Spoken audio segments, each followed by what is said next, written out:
Hello everyone, I'm Angela and welcome back to my symposium. As you know, I'm a PhD and a university lecturer, and this is my platform where I share the academic study of magic, shamanism, witchcraft, paganism, and all religious practices that have some kind of esotericism or magic.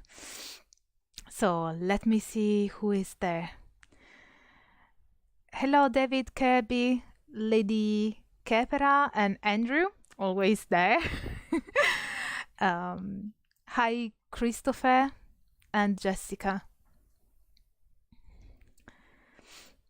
So, how are you guys?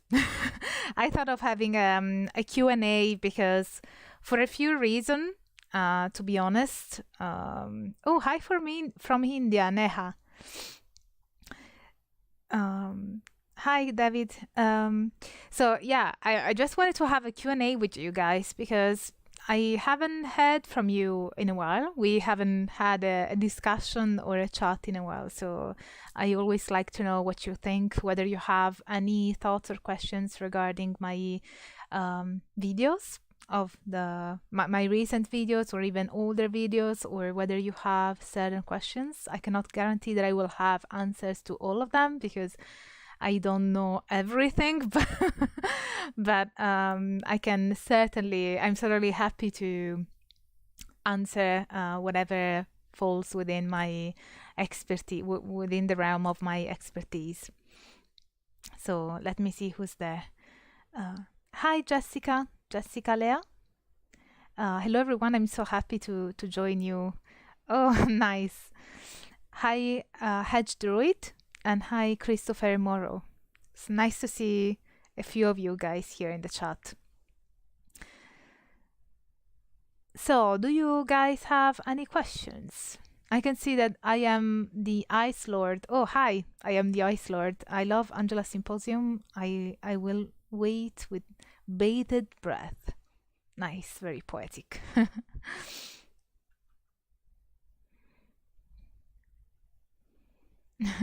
Andrew is looking forward to the questions.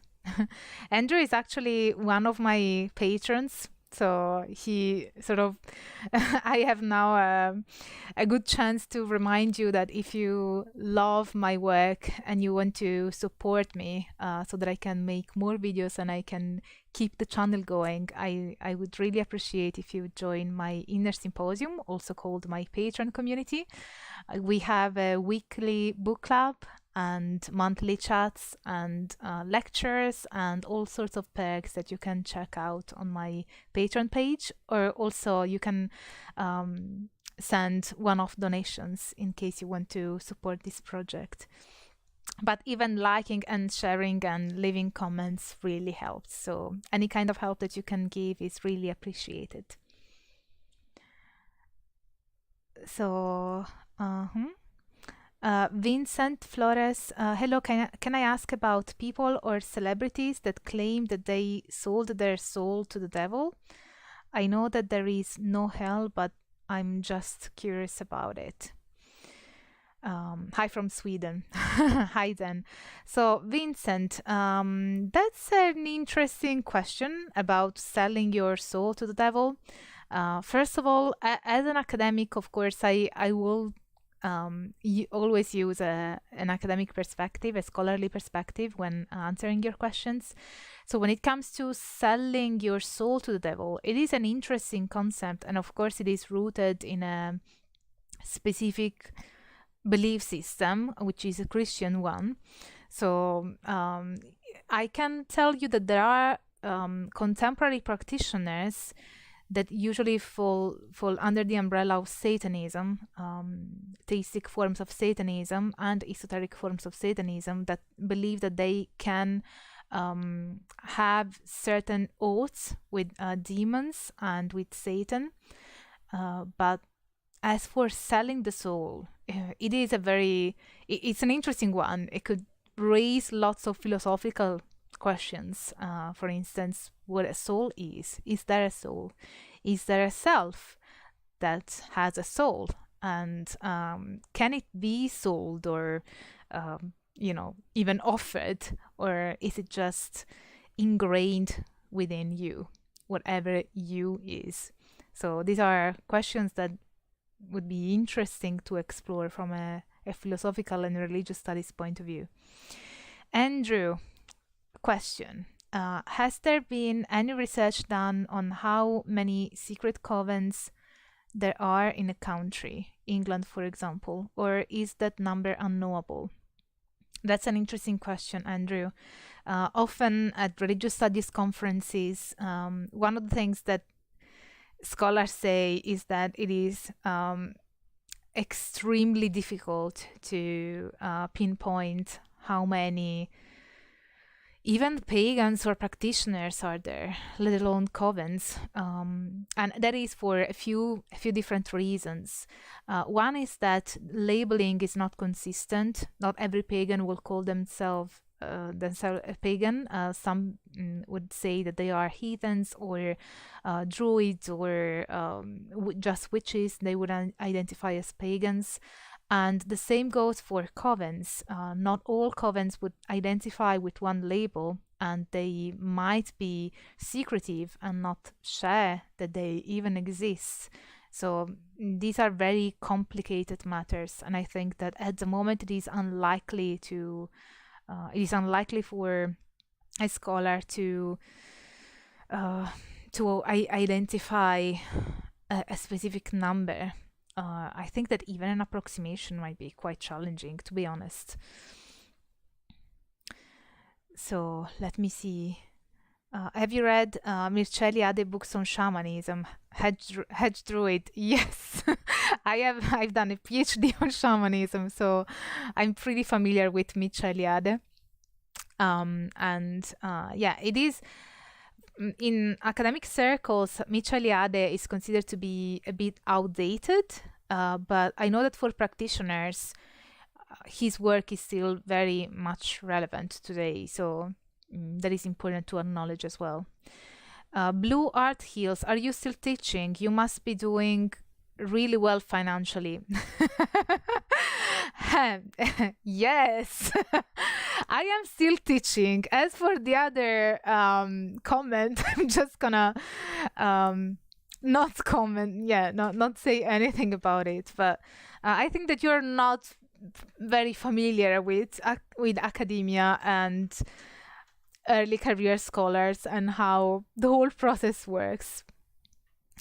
Christopher Morrow, when Plato speaks of his daimon, do you think he's referring to his conscience inner monologue, or an actual entity that talks with him? Maybe he practiced necromancy or did path working with entities. No, that is not the kind of daimon that Plato talks about. Is not really connected to necromancy. It is more connected with a dialogic understanding of reality, and with his idea of and with his cosmology. Can you give us manifestation tips?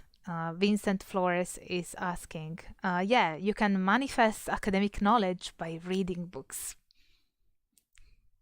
Jessica Liam, what can you tell us about the religious practices of the Romanian gypsies and the forms of divination they may practice?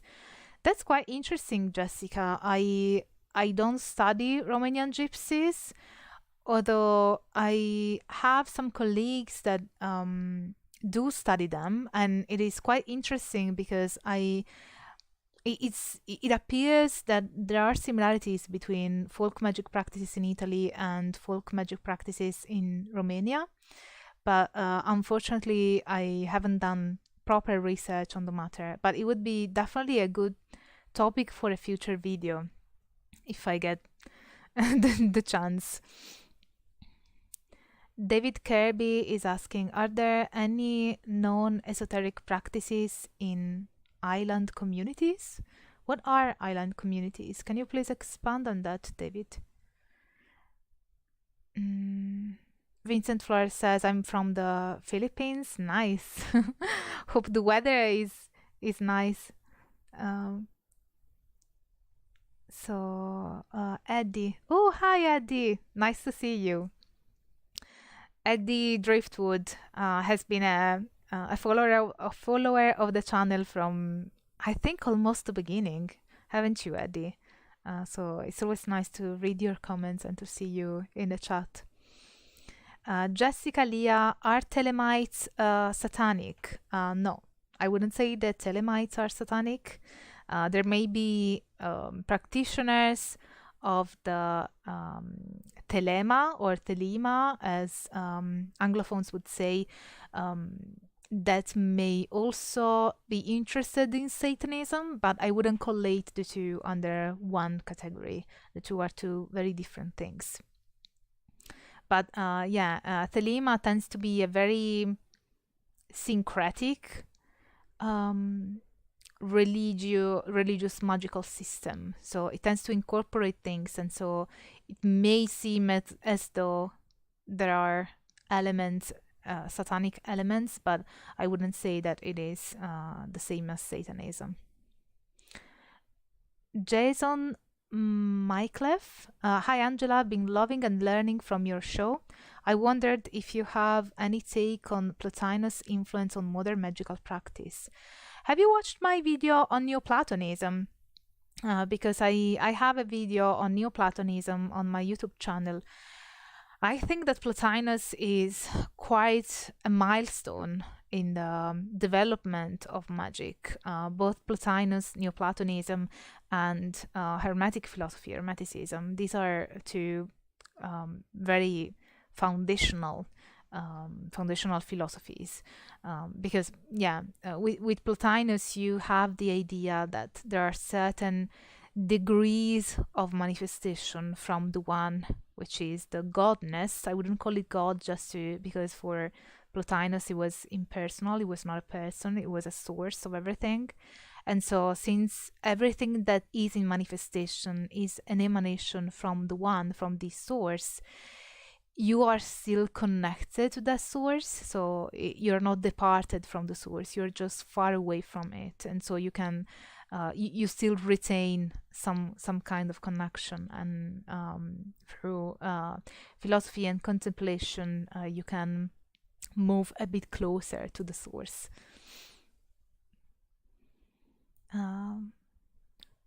So let me see.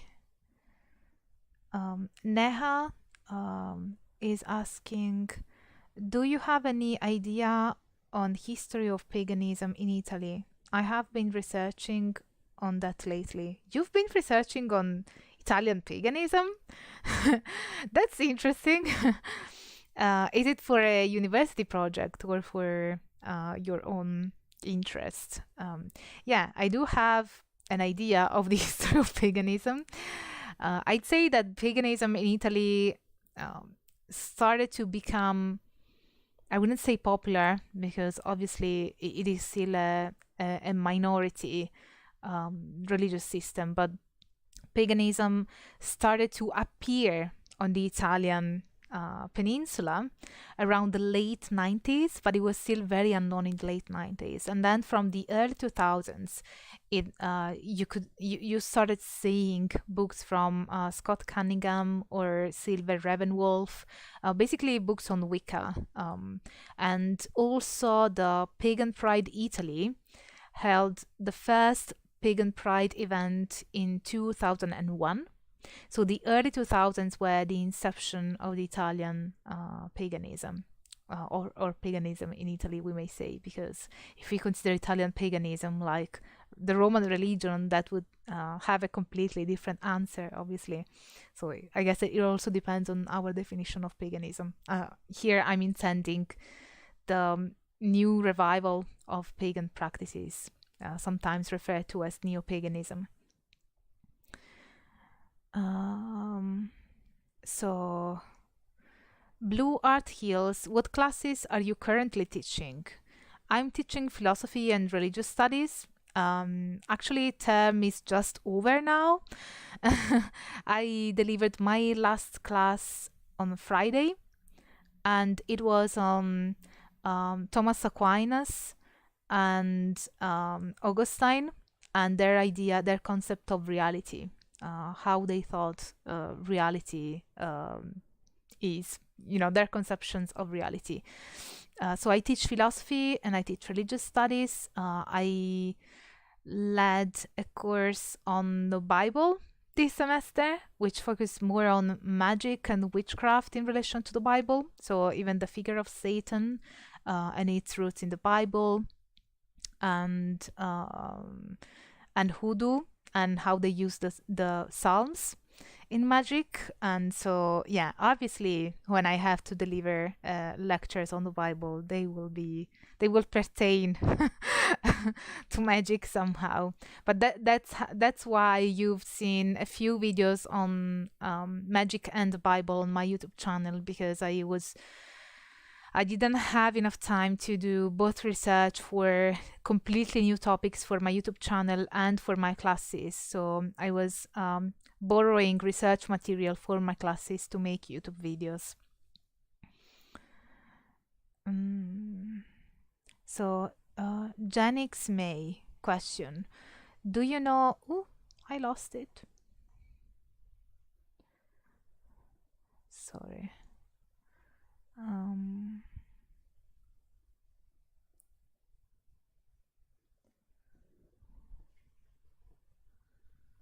Oh, do you know anything about the stone cutting worm in the Solomon and Asmodeus story? Oh yeah, that's an hilarious one. Have you watched Justin's video? He explains it marvelously. Yeah, it is about the Shamir, who was the only the only demon that was able to build the temple of Jerusalem, I believe. And yeah, and it was needed for Solomon to build the temple without cutting stones. I think it is a Talmudic story, and you find it on Justin's video on the Lesser Key of Solomon, the collaboration that the two of us did. So he explains it wonderfully, and it is hilarious.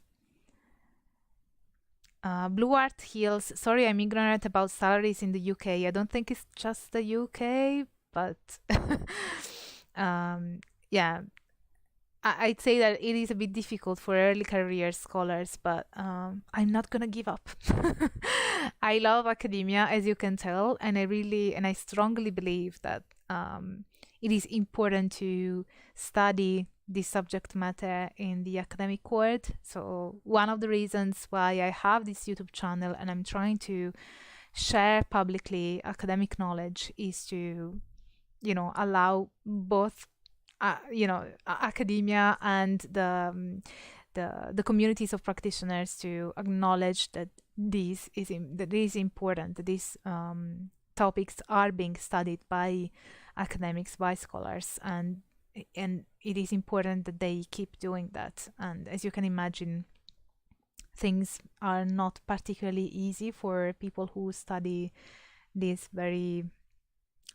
fringe topics. I don't know whether they are fringe really, but yeah, I think they are important. I guess that you can tell that I think so.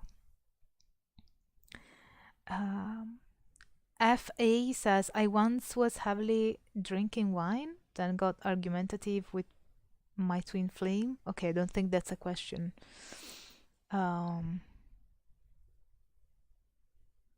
Vincent Flores. Oh, hi Kindra, you finally caught me live. Hi Kindra, Ravenwood, Ravenmoon, sorry. Yeah, nice to see you in the chat. I always read your comments. I'm always happy to see your comments also. Vincent Flores, can you help explain? I'm confused between occultism, mysticism, and esotericism.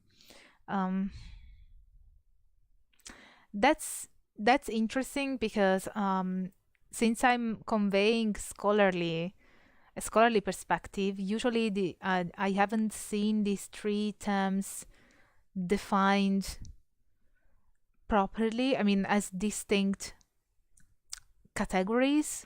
So I really don't know the answer from an academic point of view about that.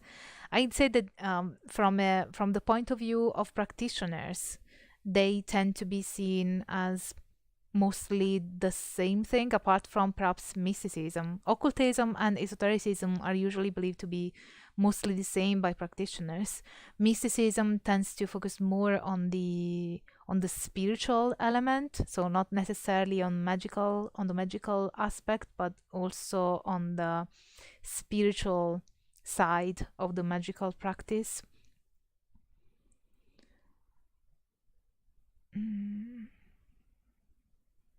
David says, such as Samoa or as Fiji, Hawaii.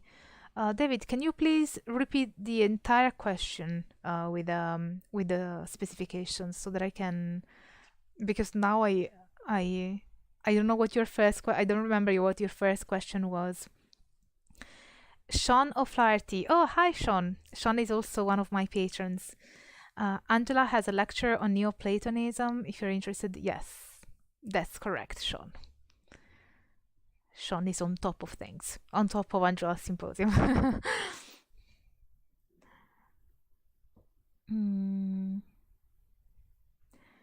So, Yamshad Ali. Hi, Angela. Question: what's your take on black magic widely prevalent in the subcontinent? Do you mean by subcontinent Asia, the Asian continent? I lost the question though. It's a bit weird how the chat works for me. But what I think about black magic, it depends what we mean by black magic, because the definitions of black magic are pretty varied. Usually, people by black magic mean harmful magic, magic that is intended to harm other people. But also sometimes it is referred to people who follow the left-hand path, which is not necessarily about harmful or bane magic, but also about focusing on the self, on the person, on self-deification and self-improvement rather than focusing on the community.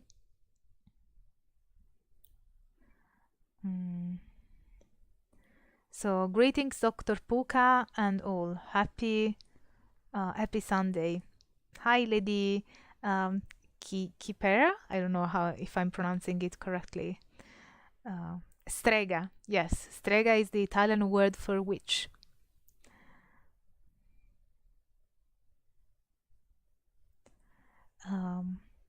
Kindra question: will you be diving deeper into the practice of Italian witchcraft or any other forms of Italian paganism? Yeah, actually, there is one of the things that I always wonder whether my audience might be interested in. I'm never really sure how interested you may be in Italian witchcraft, because I know that most of you are from all over the world, so you might not be all that interested in Italian shamanism or paganism. But yeah, definitely I'd be interested in covering that more in the future. Andrew Mobile question: do you plan on doing videos on some of the newer collectives like the Temple of Psychic Youth or Path like O9A? That's interesting. I'm not familiar with these traditions, so it might be interesting to dive deeper, certainly, in the future. Rango Cienfuegos: what are your thoughts on the literary form of philosophical aphorisms? The literary form of philosophical aphorisms. I think philosophical aphorisms are pretty interesting if you want to use them as personal inspiration. They may run into the risk of oversimplifying a certain philosopher's view.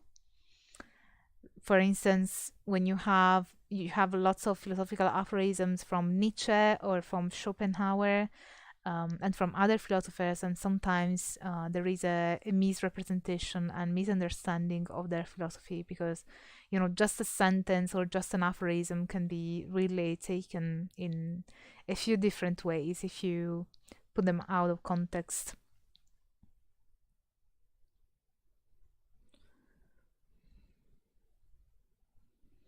Mm.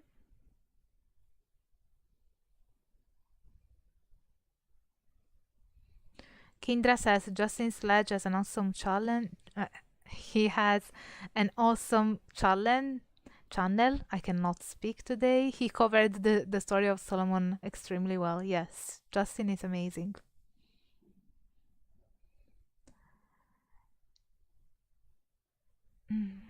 Let me see whether there are other questions. I feel like Rango Cienfuego says, I feel like you would be a great guest to the podcast Weird Studies. I'm not familiar with that podcast. Does it talk about magic and esotericism? I'm not familiar with that.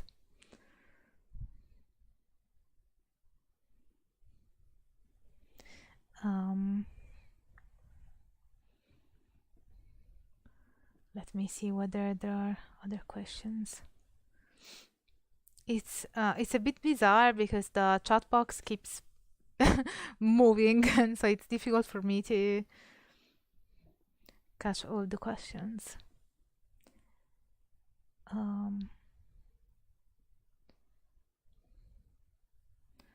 So Gamsian Dolaham, I'm pretty sure I mispronounced it, I'm sorry.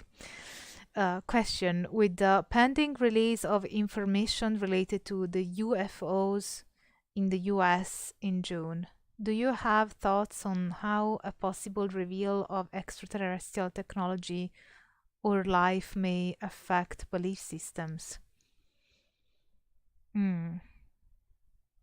There is a scholar that I know that studies.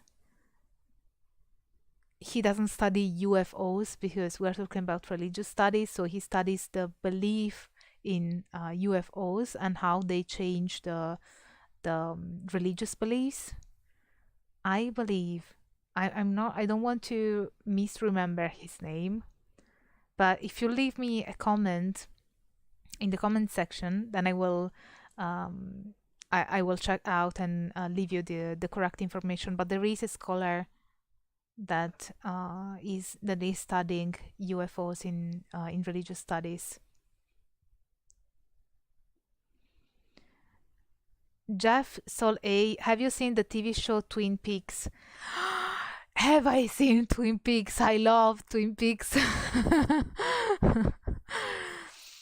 It has a lot of esoteric and occult symbolism. One of the writers said he got a lot of ideas from theosophy. And why is it so creepy?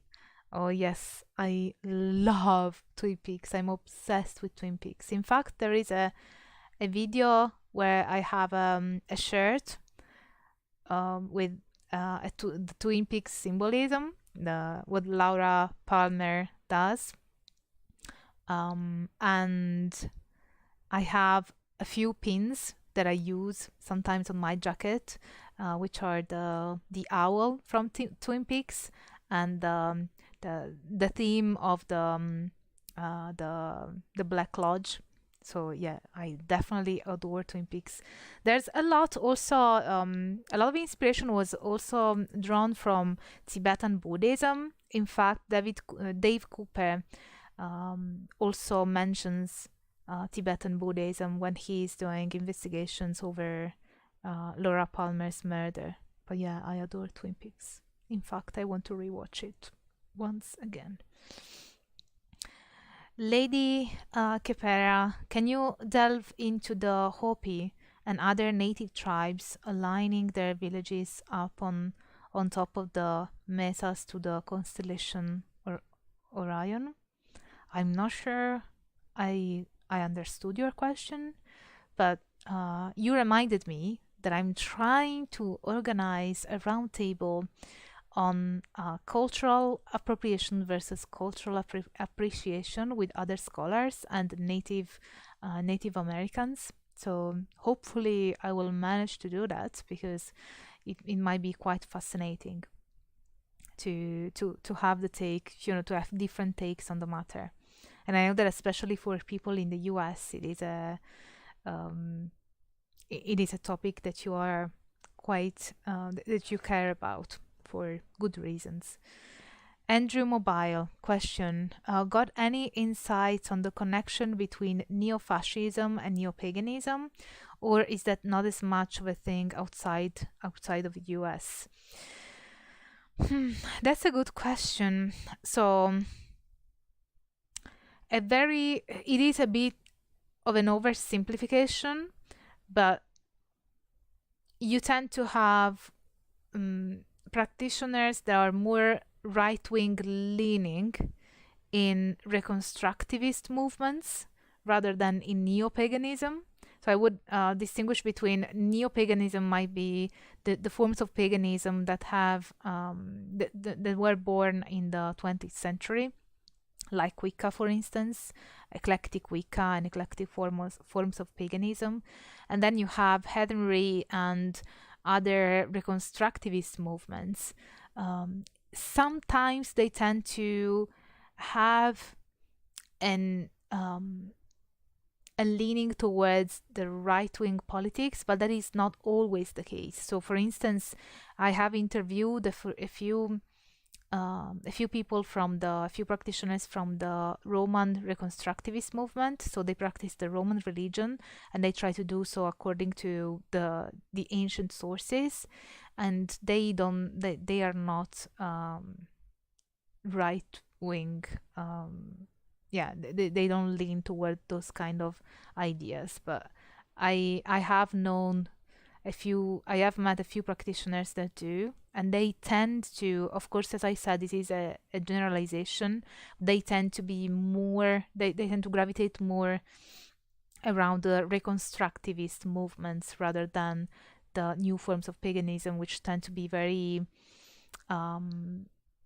left-leaning, very open and inclusive towards, for example, LGBTQ plus communities. They tend to be very overall, I'd say they tend to be left-leaning.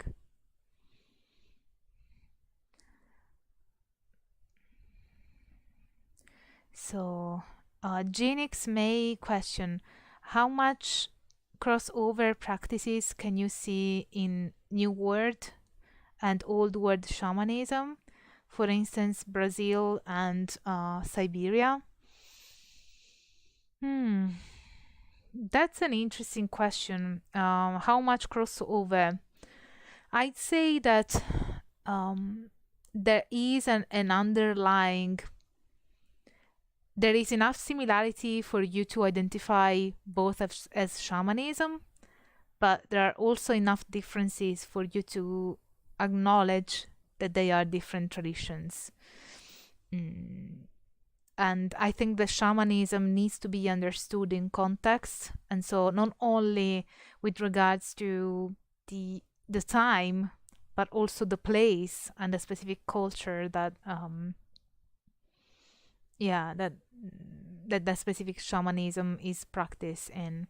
So you usually, as a crossover, you have altered states of consciousness, that's for sure, and the idea of contacting spirits, which may be different kinds of spirit, and the idea of healing and the connection to the community, the idea that the community is important and helping the community is important. Usually these tend to be traits that are found across different shamanisms.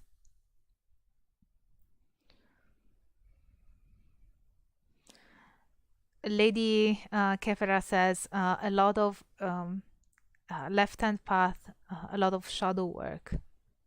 Shadow work is another thing that I'd really like to make a video on, but I have to do proper research because, as you know, all my videos are based on academic scholarship. So sometimes there's a topic that I'd really like to make a video on. Like, for instance, I'd like to make a video on Dungeons and Dragons, but I cannot find peer-reviewed academic scholarship on the matter, especially in relation to religious studies. So that's a pity. because I'd like to make a video on that. So if I manage to find some peer-reviewed academic scholarship, I'd love to cover that. So that is one of the limitations of my YouTube channel, since I focus on academic scholarship and not on books that are not academic. Of course, there are topics that I cannot cover because there's not really much scholarship, if any.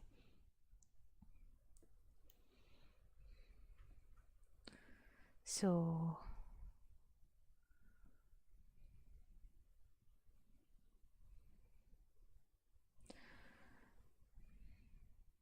Rango Cienfuegos says weird studies talks about occult concepts, magic, divination, games, weird fiction, weird music, weird film.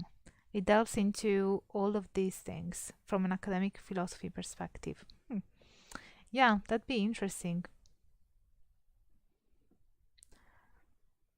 I wish we had more info on what happened to the entire Anasazi tribe here in the USA.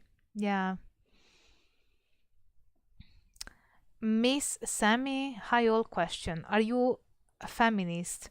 Do you think you'll do a video on this? Female history figures of your field. Thank you. Have you watched the video on the minorities and in witchcraft?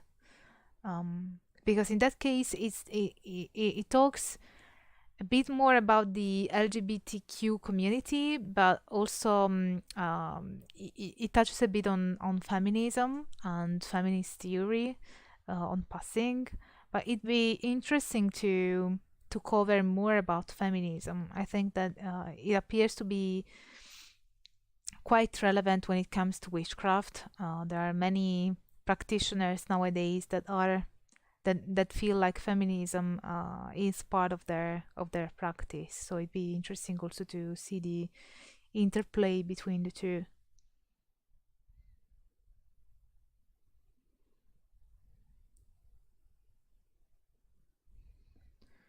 So Eman Puedama question. Do you think psychological operations and social engineering may be responsible for elements of religious dogma, while at the same time it's also grounded in philosophy, myth, and mysticism?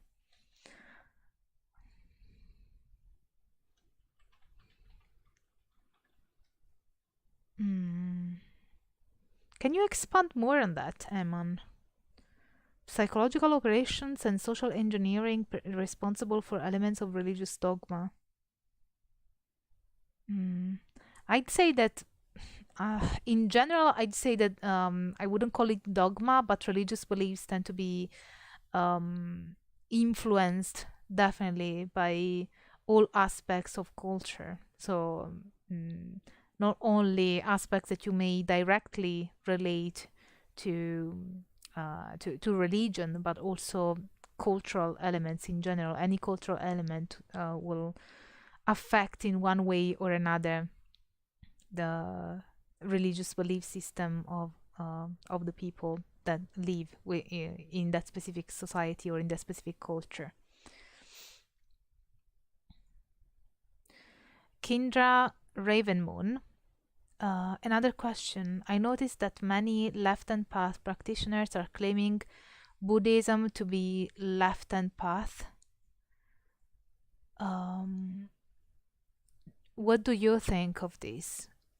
Would you claim Buddhism to be left-hand path? It depends. Buddhism is very complex and very articulate as a religion.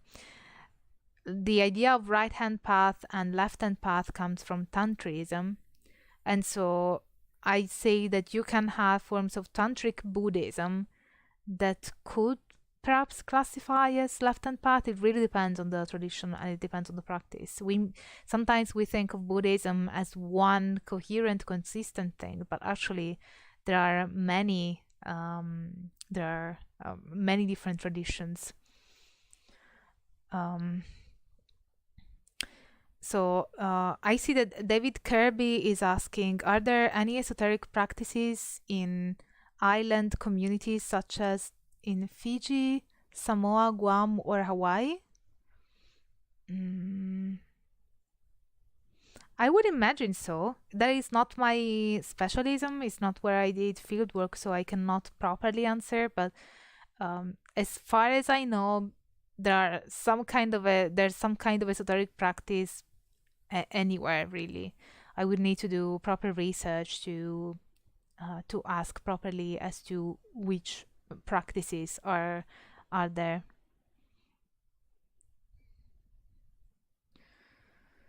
So, mm,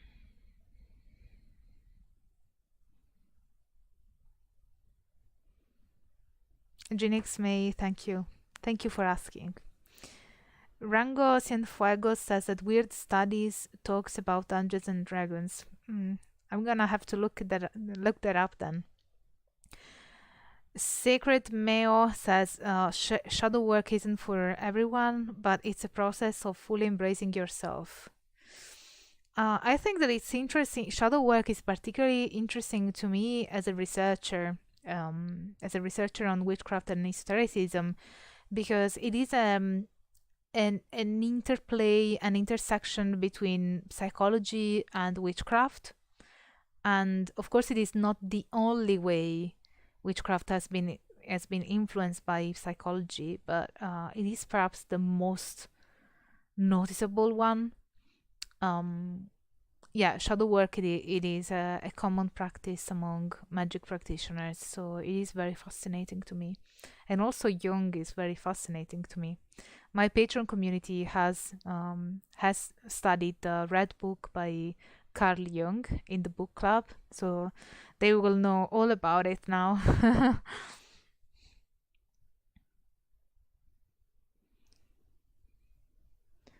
So, what else is there?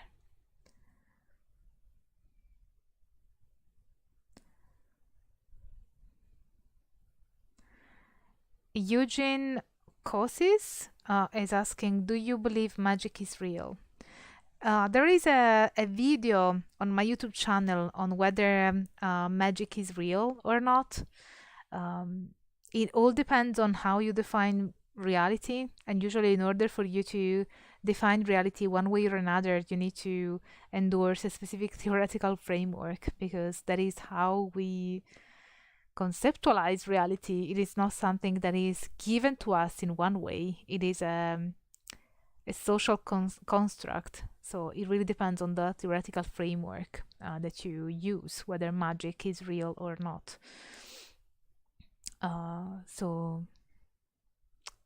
I'd say clearly for my informants, it is real.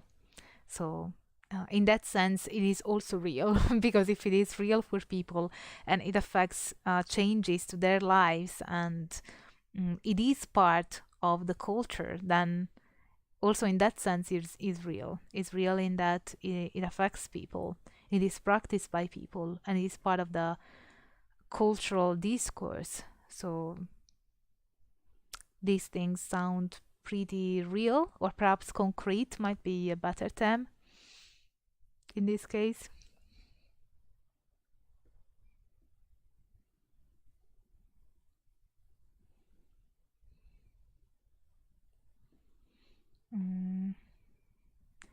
So let me see what other questions are there.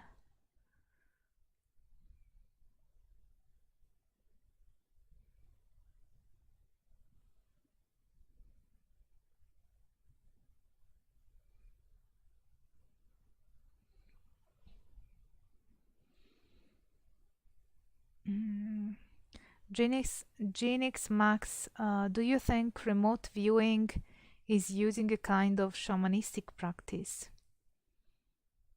Can you please define remote viewing?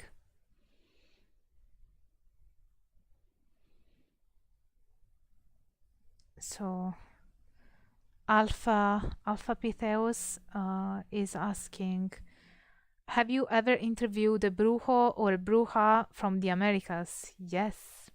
In fact, I have a pretty good knowledge of a specific indigenous form of shamanism, which is the Mapuche shamanism, and they would also call themselves bruja. And yeah, I know that it is present in Argentina and Chile, but I'm more familiar with the Argentinian ones, and I have met Mapuche shamans or Mapuche brujas.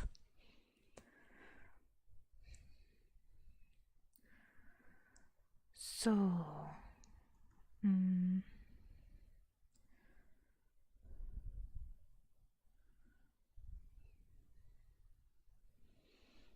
someone is wondering whether I'm a goth. What do you think?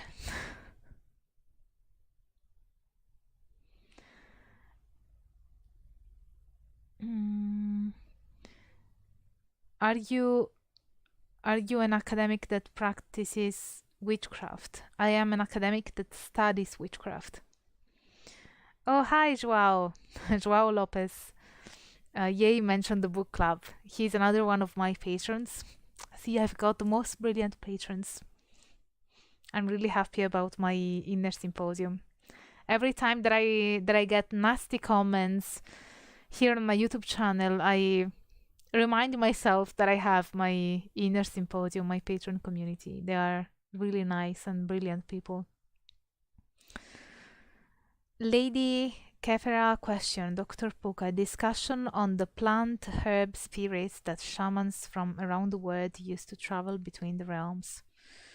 Yeah, that could be another interesting topic for a video. I think that I mentioned lately in one of the discussions with my patrons is that one of the questions that students often ask in class when I talk about shamanism and their use of hallucinogenics or psychotropic drugs, sometimes they wonder what's the difference between a drug addict and a shaman. And I usually reply that it is very different because a shaman would not just intake the drug and have the effect of that.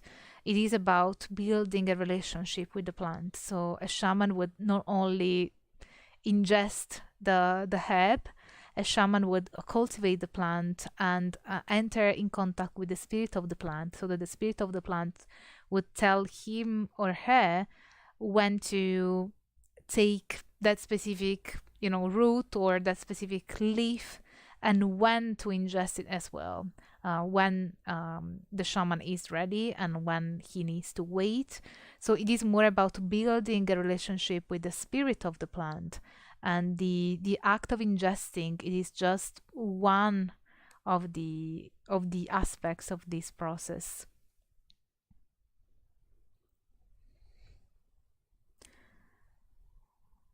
So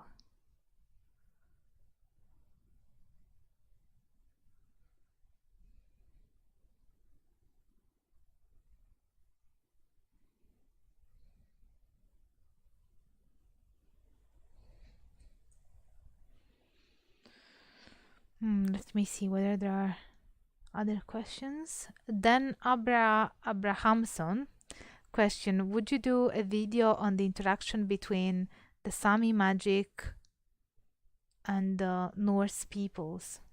Yeah, that'd be an interesting one to cover in the future. What do people mean by goth? It is a subculture, Jessica. It is a subculture based on post-punk music from the 80s, and it celebrates darkness and romanticizes even darkness, death, and all the dark sides of life, and finds beauty in that. The US Army, the US Army had a program where they trained people to see facilities or things at a distance, calling it remote viewing. Oh, right. That makes sense. Were you asking whether that can be considered a form of shamanism? If that was the question, because now I cannot recall the first part of the question, I don't think it is a form of shamanism. Because yeah, you don't have, the involvement with spirits. Shamanism is not just about divination of or viewing things or seeing things. It is also about building relationships with spirits. Kindra says, I have a suggestion question. When you've got the time, would you be able to present a discussion on telekinesis? Yeah, that would be interesting. There are so many topics that I'd like to cover, guys, but it's just that my time is limited, so I will have to give precedence to the ones that either I am researching for my academic job, for some study or research or publication that I'm working on, or to what my patrons suggest. That is what usually I try and do, but I always try to be responsive to what you guys suggest. So especially for instance, if I'm doing research on a topic, on a specific subject, and I get lots of comments asking me to do a video on one specific topic within that subject, I might decide to, do my paper, deliver my paper, or write my article on that so that I can use that research also for a YouTube video. So there is a very long way of saying that I do try to be responsive to your video suggestions whenever I can. It's just my time is limited, and so I have to. I do what I can, really. But thank you for supporting me. Otherwise, I couldn't do any of that.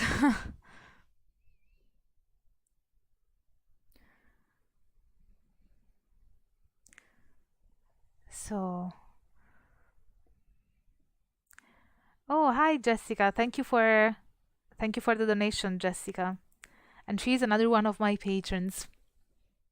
So thank you so much for your donation and for being a patron of mine.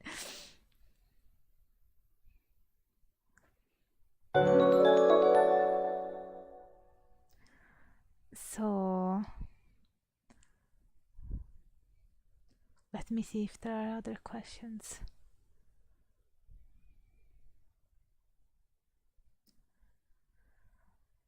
Eman Poedana says, so I think Christianity is Greek and Jewish metaphysics turned into a weaponized religion. I try not to pass judgment on religious practices, but analyze them more historically. I've been researching a teaching by Azazel, as well as people who have had near-death experiences. That reminds me that there is a scholar here in the UK who has researched near-death experiences in relation to religion. That would be another great interview to have here on Angela's Symposium.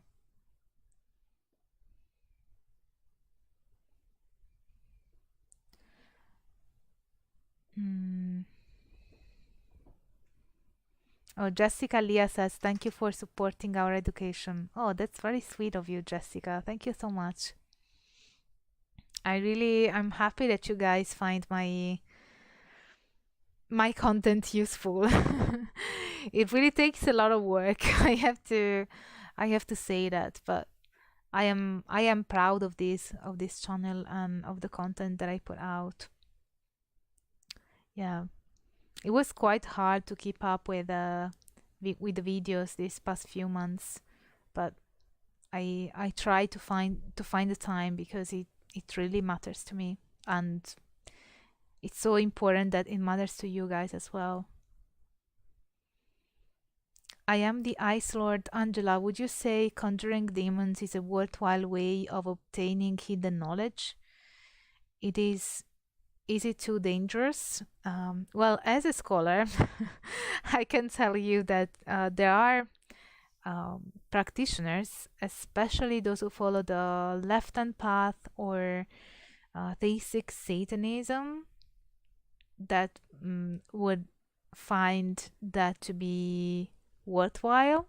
So, of course, it all depends on the kind of practitioner that you and the kind of practice that they do, the kind of tradition that we use as a reference point. But yeah, there are certainly traditions, especially those that we may classify as belonging to a left-hand path, that they would find they will engage with demonology in order to obtain things, and they have a good system that they believe is able to to make it less dangerous and more under control.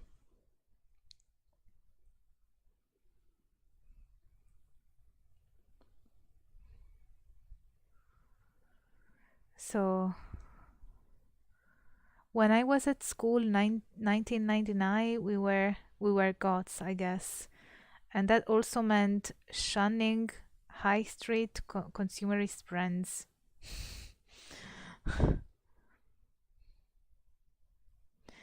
Amethyst Rose Witch says, "You do an excellent job." Oh, thank you, Amethyst Rose Witch. That's very nice to hear.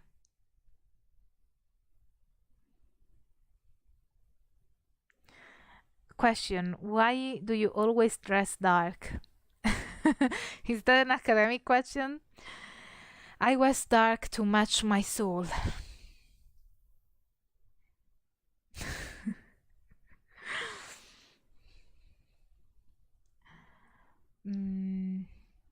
I can see that there is a philosophical discussion on Philo of Alexandria. Kindra says, love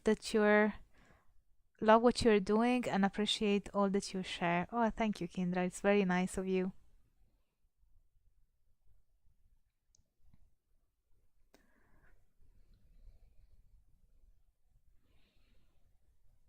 I also can see that you guys are talking about ceremonies with psychotropic drugs. That's also interesting. And Andrew is suggesting my video, my roundtable on death and the afterlife. Yeah, that is similar to the kind of roundtable that I'd like to do for cultural appropriation and cultural appreciation.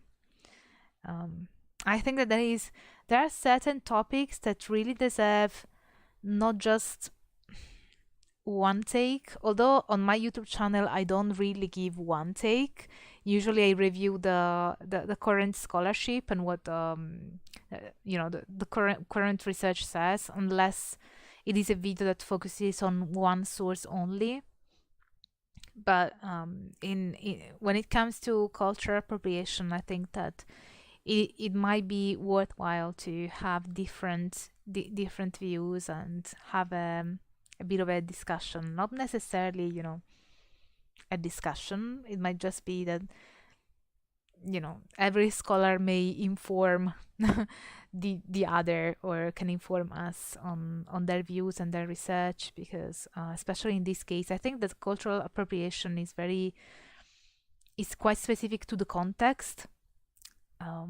So there are certain countries that have a certain even political situation that make cultural appropriation more relevant, like the US, for instance, perhaps North America in general, but yeah, and New Zealand, and usually countries that also have native people living as minorities within the country, but that is not the case with all countries around the world. Like it's not the case in Italy, for instance. So obviously the matter will vary depending on that. So yeah, that is one of the things to consider.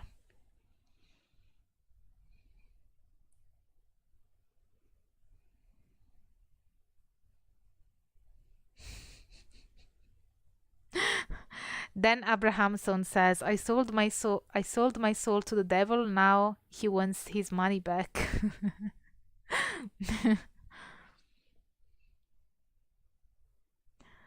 Jeff Sol A is asking, was it a mistake to adopt the term pagan? The term pagan was used to insult, mock those who didn't worship Yahweh during the Christianization of the Roman Empire. I don't like the term personally.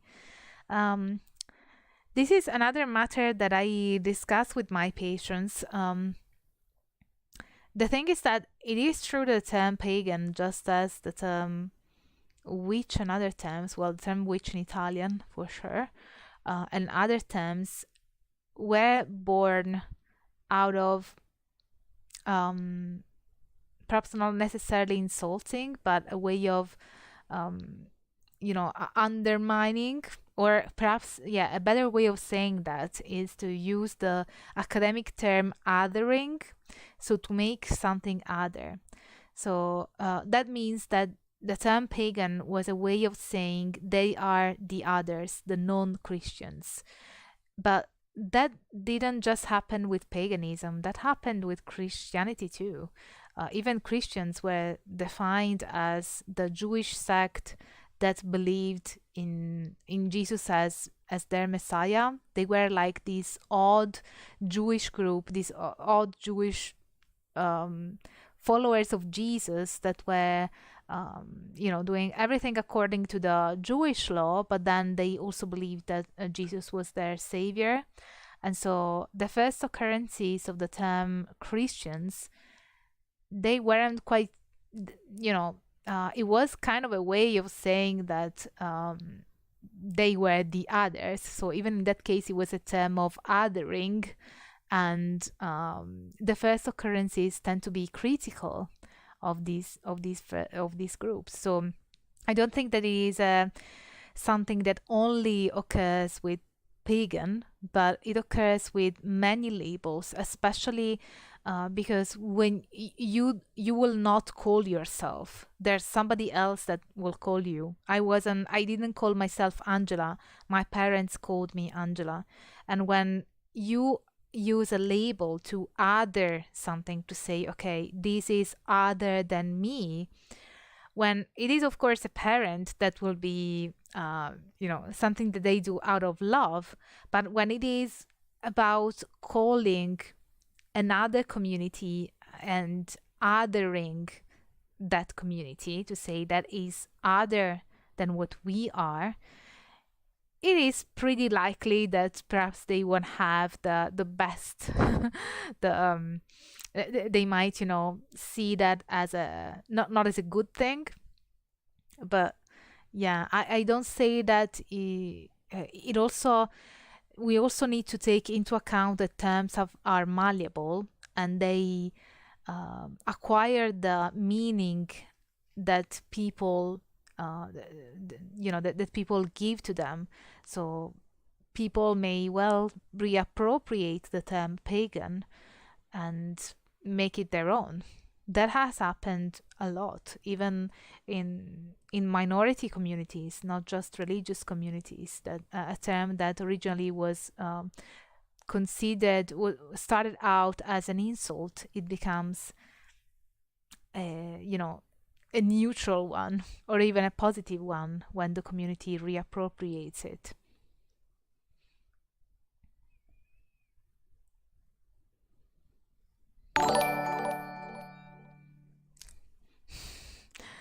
Thank you, Roll Chevalier, for subscribing. And Yair as well. It's nice to see that popping up on the screen. So I think that we are about to wrap up.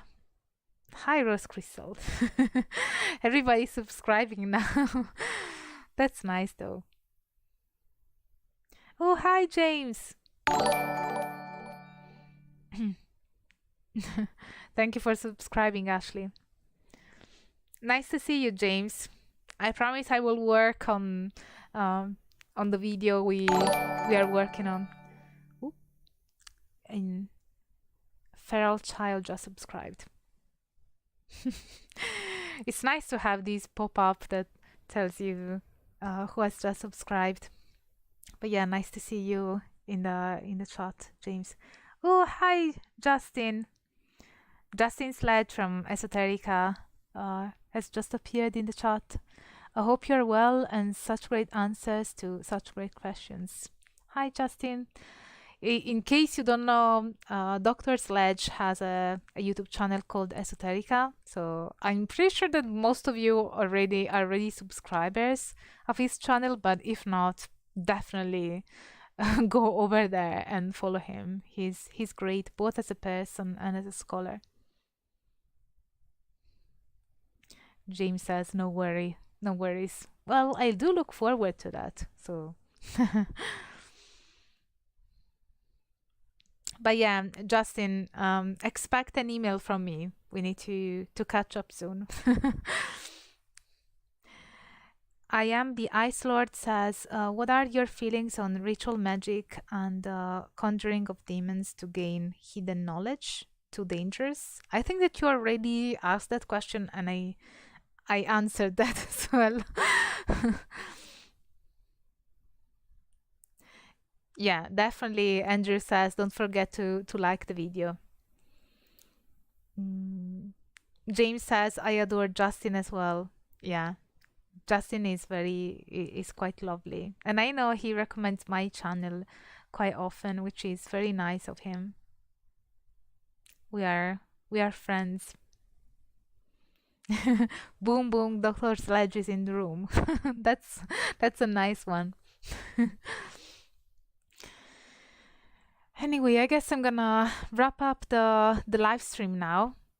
Hope you guys enjoy this Q&A, and hopefully hopefully we'll have a new video next Sunday as usual. I will try to keep my schedule as much as I can, and if I can't, I will let you know in the community tab. And please remember, in case you want to support this project, to consider becoming a patron or sending a one-off donation via PayPal. All the links will be down below. And otherwise, like, comment, and share.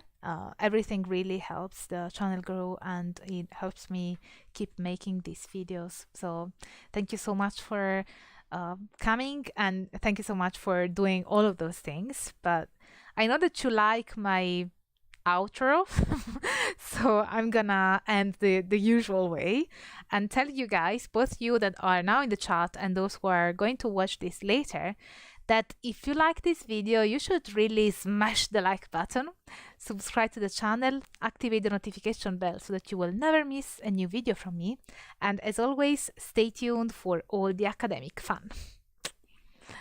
Bye for now, and thank you for coming.